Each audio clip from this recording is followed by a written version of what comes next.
शनिवार और रविवार रे यही काम करंतु मनस्कामना निश्चित पूर्ण होइथे। रविवार दिन बेल गछ मूल धूप जालंतु, नाली रंगर फूल रखी पूजा करंतु एवं प्रदक्षिण करंतु। एपरि 7टी रविवार करने द्वारा मनस्कामना निश्चित पूर्ण होइथे। शनिवार दिन लुहा चमड़ाजात द्रव्य, तेल, लुण एवं कोइला किणंतु नाही बा घर को आणंतु नाही। विवाहित नारी माने निश्चय जानंतु एई शुभ नियम। नारी माने प्रत्येक दिन स्नान पर सिंदूर पिंधिबा सहित निज गभारे एक धला रंगर फूल पिंधंतु, अनेक शुभ फल मिलिଥାଏ। सिंदूर पिंधिबा समय रे जदि फरुआटी हाथरू खसी पड़े किंबा मंगलसूत्र छिड़ी जाए, माँ वृंदावती पाखरे दीपटीए जालिबा सहित बेगुनिया डालटीए भांगिबा उचित। छोट पिला चमकु थिले एई उपाय करंतु। छोट पिला चमकु थिले शुक्रवार दिन गाईर लांजरे झाड़िले चमकिबा दूर होइଥାଏ। पूजा करिबा बेले पुरुष माने माँ दुर्गा फोटो बा मूर्ति रे सिंदूर लगेबा उचित नहे।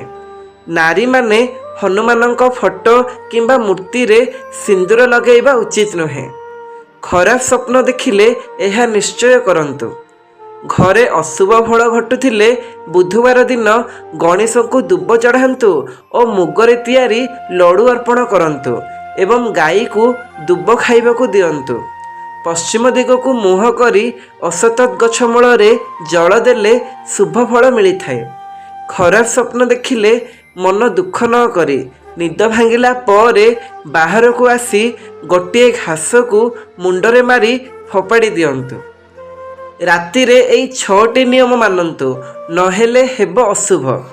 मुंड पाखरे दौड़ी किंबा लुण पात्र रखंतु नाही। माछ खाइबा परे क्षीर पीबा अनुचित। सुना को प्लास्टिक डब्बारे रखंतु नाही।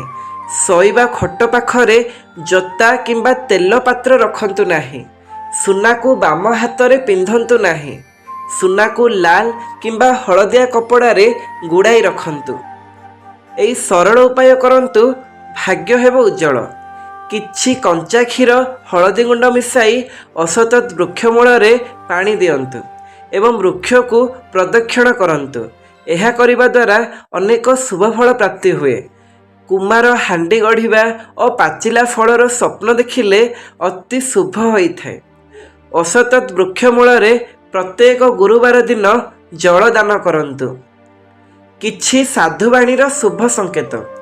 दीपर मुह पूर्व किंबा उत्तर को रहिले शुभ होइଥାଏ। दक्षिण बा पश्चिम को रहिले अशुभ होइଥାଏ। यात्रा करिबा समय रे जदि यात्रा करिबा लोक छिंकी दिए किंबा झिटिपिटी टिक टिक शब्द करे बा झिटिपिटी आगरे पड़ी जाए, तेबे अत्यंत शुभ होइଥାଏ।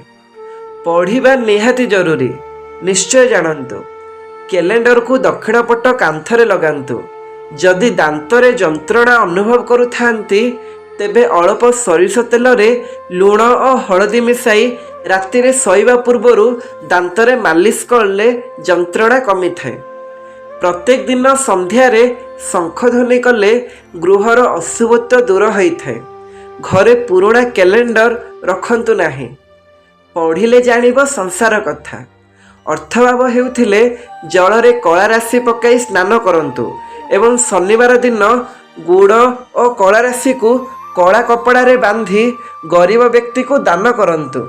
जदि घरे अशुभत्व सबुबेले देखा जाउथाए, राति रे सोइबा पूर्वरु किछि लुण घर एक कोण रे रखंतु एवं सकाळे अधुआ मुहरे पानी रे पकांतु।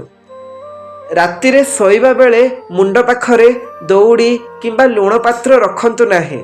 माछ खाइबा परे क्षीर पीबा अनुचित। सुना को प्लास्टिक डब्बारे रखंतु नाही। सोइबा खट बा पलंग पाखरे जोता किंबा तेल पात्र रखंतु नाही।